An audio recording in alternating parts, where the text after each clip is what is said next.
So now we will start with one of the NDT techniques. First of all, before going to any technique, there are two major subtopics here. So non-destructive testing of any material, it can be done for the surface defects or it can be done for volume defects. Sometimes surface or subsurface defects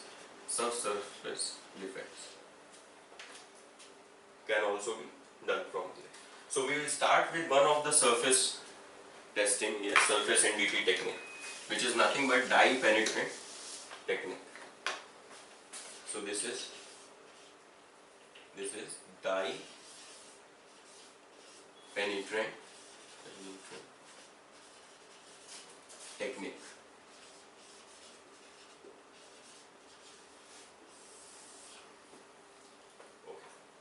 So in case of dye penetrant technique, there are four major observations, four major steps. So four steps are there in case of dye penetrant technique. Firstly, I will tell you what are the four steps. Then we will take care some of important points of these steps. So these four steps are: first of all, you have to clean the surface. Clean the surface to remove any contaminants like oil, grease, etc. Or you can say any dust particle or any dust particle.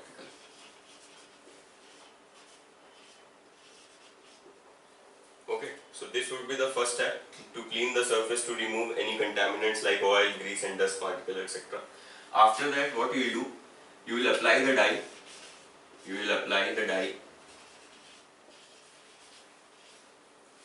And then third, you have to take a dwell time. You have to give a dwell time so that whatever dye which you have applied, for example, let us suppose that you have a machine member here which you want to test, and there are some cracks here, and you are applying a dye. Let us suppose this is the dye. So you have to give some time so that this dye goes inside the crack. So that time for which we wait to settle the dye at the crack, in the crack, is known as dwell time. After that, what you have to do, you have to clean the surface again. So actually what you have to do, you have to actually wash the dye at the surface. Wash the dye at the surface. And please note that you don't have to remove the dye inside the crack. Don't remove the dye inside the crack. Remove the dye inside crack, or the defect or flaw, whatever you can say it, or a defect. So wash the dye at the surface, and then finally what you have to do, you have to go for inspection. So these are the 5 steps which are required in case of a dye penetrant technique. Now we will see some important points related to these steps. Okay, so firstly there is a cleaning. Okay, so these were the 5 steps. Firstly was cleaning. Now let's start with the basics, that how this dye technique works. These were the 5 major steps which we follow. Now firstly is, let us suppose that you have a surface here, and what you have done, a liquid droplet is being dropped by you. Now these liquid droplets can have different surface energies here. For example, this one, this and this. Let us suppose this is a liquid droplet and this is your solid surface. So this is L, this is S. So these surface energy, and this is nothing but your outer space. Let us say vapor will be there. So this will be, let us suppose, gamma LV. This will be gamma ls, and this will be gamma sv, where gamma represents my surface energy. Surface energy. So gamma lv would be surface energy of liquid and vapor interface. Liquid vapor interface. And same thing for other also, SV and LS. Let us suppose that this angle is theta. If this angle is theta and you do certain geometric calculations here, then you came to know that gamma SV is nothing but gamma SL plus gamma LV cos of theta. So if this has been shown here, that if this theta is less than 90 degree, then your droplet would spread in the surface. Your droplet, or we can say the liquid, will spread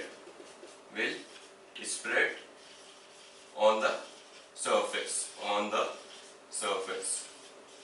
Whereas if theta would be greater than 90, then what will happen?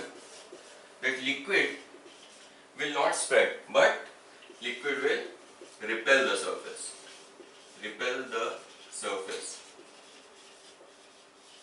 These type of surfaces might you have been seen in some glasses, in some hydrophobic, example I am giving, hydrophobic coated glasses, hydrophobic coating on glass. So this is theta greater than 90. Now let us suppose that if you have a particular machine member or a particular element here, and there is a crack at this side. Let us say this crack is C. This is the crack or any defect. So if you have spreaded a die, so first of all, what should be there? Your theta should be less than 90. First thing. Secondly, what you should know, that if die is penetrating inside, if you want the die to penetrate inside this crack, then what are the first condition? First of all, there should be some downward force which attract this die to the crack. So what is the name of that downward force? This is nothing but the downward force is known as surface tension, which you have already been studied in your +2 level, surface tension. And surface tension is nothing but your surface energy. Surface energy for this liquid vapor interface. Okay. So now let us draw this here. So what you are seeing here, that if, let us suppose that this is a pure vertical crack, it can be of any shape, and let us suppose this is the die, and you have filled the die. Actually, so this die that is being attracted to the downward side due to the surface tension force which is acting there. So this is nothing but here, if you do, this is the same capillary force. So let us suppose that the surface tension which is acting is sigma here. Let us suppose. So at this particular point, I will do this same analysis which I have shown here. So here what would happen, that your gamma, this will be your surface tension force here. So its value will be 2 pi r gamma LV cos of theta. So it is very simple. Why? Because let us suppose that this is 2r, where your radius of this particular crack or defect, what you say, is r. So this would be 2r. So this is nothing but 2 pi r into this gamma LV, and then this angle is theta. This is nothing but the same angle theta which I have shown here, nothing but contact angle. So this force this force which actually drive this die to the defect is working like a capillary, which you have studied in your plus 2 level. So this force is also known as a capillary force. So although we are using the concept of surface tension, but the force which actually works is nothing but capillary force. So these are actually analogous to each other. So let us suppose this is 2 pi r LV, gamma LV cos theta. So this force would be balanced by the weight of this particular liquid. Let us suppose that this is height h. So whatever force would be there, it would be balanced by this surface tension. So this would be pi r square h rho g. Now if I equate these two, then what would I get? I would simply get 2 pi r gamma LV cos theta, that should be equal to your pi r square h rho into g. So just equate this, so you will get the value of h. So it is nothing between 2 gamma LV cos of theta upon r rho g. So now you know the height. If this is the particular height of a particular crack or a defect, then what would be the crack radius and gamma LV and the contact angle. So this is the relation between your crack height and surface tension of a particular die. So whatever die you are taking, let us suppose that the surface tension of that die is gamma LV. So how much height would it penetrate inside the member? This is given by this formula. So now you know this. Now let us move to another. So right now we have studied some very basic thing about the liquid die penetrant technique. We have studied about what is the relation between the crack defect height and surface tension. Now let's move to another thing. So why do we need cleaning? This was the first step, cleaning. First step was cleaning. Why we want to clean the surface? The reason is because if you don't clean the surface, then this liquid dye won't be able to spread easily.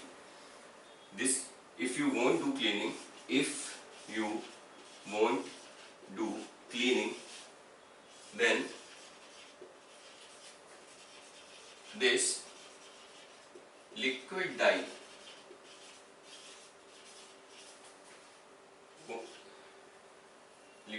particles can't spread easily on the surface. So this was the main thing. This was the main reason why we were doing this or cleaning. So this cleaning you can do sometimes by washing with the water or any detergent. Okay. So this was the main step for cleaning. Now we'll move to dwell time. So after you have filled, let us suppose this is the dwell time. After you have applied a dye here, let us suppose that this is the defect and you have applied the dye. Then we have to give certain time so that dye can go inside this crack or defect. So why we want to give this dwell time? Because every liquid has a particular viscosity. And due to this viscosity, what happens, that fluid takes some time to take a particular shape. That's why we want to give a particular dwell time here. And what we actually need, the viscosity, what we actually want, that viscosity should be low. Why? Because if viscosity would be high, then it would take high amount of time to fill this gap. Correct? So that's why we need to have a less dwell time, we need viscosity to be low. And generally this dwell time varies between 10 to 15 minutes something.